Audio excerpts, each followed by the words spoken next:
तुम कमजोर पैदा हुए थे और कमजोर ही मरोगे, क्योंकि पावर के पीछे का स्ट्रक्चर और उसके पैराडॉक्सिकल और बदसूरत साइकोलॉजी तुम्हें आज तक किसी ने नहीं बताई। आज मैं बताता हूँ। तो सबसे पहले तो if you want to understand power, तो उसे पैसे, फेम या स्टेटस के लेंस से मत देखो। उसको देखो इंसान की सरवाइव करने की नीड से। नाउ इमेजिन अ क्लिफ, ठीक है? ये यहाँ पे प्लेन मैदान है, यहाँ पे खाई है। क्लिफ का जो एज है वो सर्वाइवल का एज है। आप उस एज के जितना पास होते हैं, लाइफ उतनी ही ज्यादा अनसर्टेन महसूस होती है। आप हर वक्त खतरा और उस खतरे से होने वाले स्ट्रेस को महसूस करते हो, because you are always one miss step away from losing everything. Now imagine walking away from this edge up to the slope of a mountain. हर कदम जो आपका ऊपर की तरफ बढ़ता है, उतना ही आप अनसर्टेनिटी और केओस से दूर होते चले जाते हो और आपकी लाइफ में कंट्रोल और स्टेबिलिटी आती चली जाती है। Now this makes your life more predictable because of the better access to resources, protection and mating partners. So this makes power not just about having control, but more about having psychological safety. बचपन से हम सब लोगों को दो कड़वे सचों का सामना करना पड़ता है। पहला,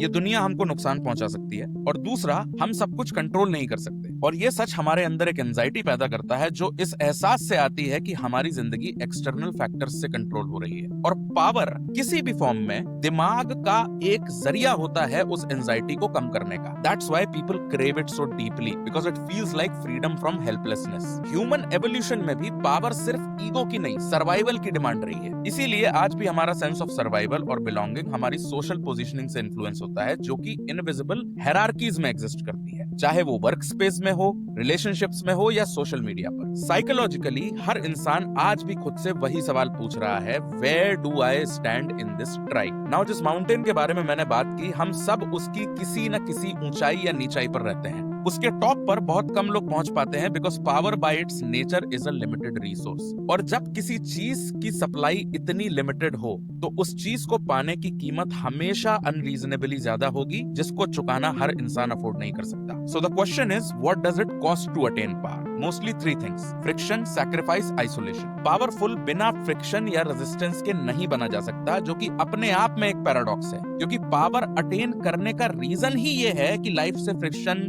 रेजिस्टेंस, डिस्कंफर्ट चला जाए। And in many ways it goes away when you reach at the top. लेकिन while climbing, facing steep rocks, deep ditches is inevitable. किसी भी डोमेन में पावरफुल होने के लिए आपको वो चीजें सैक्रिफाइस करनी पड़ती हैं जो ज्यादातर लोग नहीं करते। You will have to leave people behind. You will have to keep walking even when others call you ruthless. You will have to make moral compromises, क्योंकि कोई तुम्हें मौका तुम्हारी शर्तों पर नहीं देगा. And sometimes you will have to stay silent even when you don't want to be. And then there is isolation. Power आपको isolate इसलिए कर देती है क्योंकि पावर की पीक पर सीट्स बहुत लिमिटेड हैं। इसीलिए जब बड़े कॉलेज या बड़ी कंपनी में एनरोल हो जाते हो तुम, पुराने दोस्त पीछे छूट जाते हैं। एक क्रिकेट टीम में सिर्फ 11 ही प्लेयर्स होते हैं, या पार्लियामेंट में सिर्फ 788 सीट्स ही हैं, और इसीलिए बहुत सारे लोग चढ़ना बंद कर देते हैं, क्योंकि रास्ता बहुत मुश्किल है, and at times it is impossible, and it is impossible by design. In theory, everyone wants to grow ethically, but in reality, the system is not designed that way. Which brings us to one more paradox.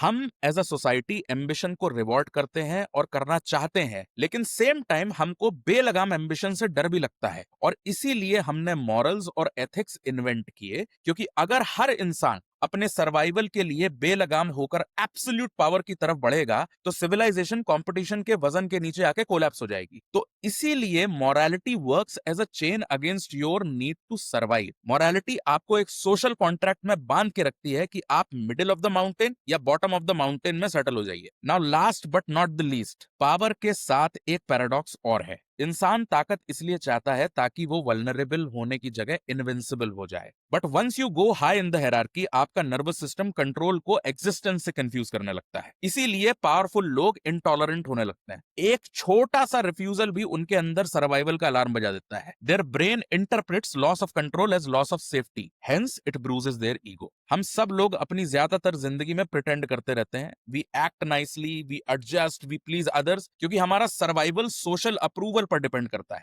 But the moment you get power, the survival anxiety drops. Hence, your pretentious mask drops and you become unfiltered, which socially is considered arrogance. Which means power does not change people, it reveals them. It shows who they were before fear forced them to behave. So, ladies and gentlemen, power is nothing but a man-made concept that creates a psychological illusion that says, if I can control my surroundings, I can control my fate.